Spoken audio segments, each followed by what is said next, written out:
אני יורד מהרכבת הקלה לבת ים.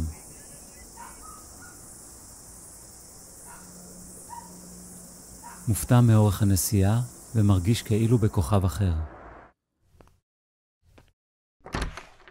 גלגלי המוח עובדים. לפתע נזכר בהרגלי המקום של שתי הנשים היקרות לליבי.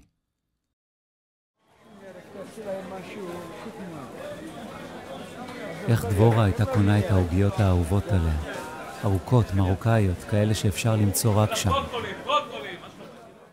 ומגישה לי אותם יום אחרי מהקופסה.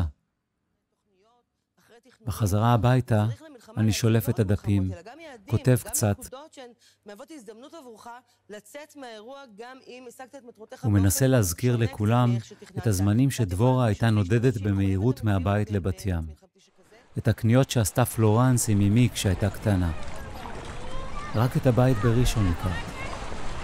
עכשיו הזמן אחר. הגוף התבגר והרגליים לוקחות אותו לים להישטף. הפירות הבשילו והעוגיה יבשה לי בפה. עבר קצת הרבה זמן מאז שהלכתם. בבת ים נשארה אותו דבר.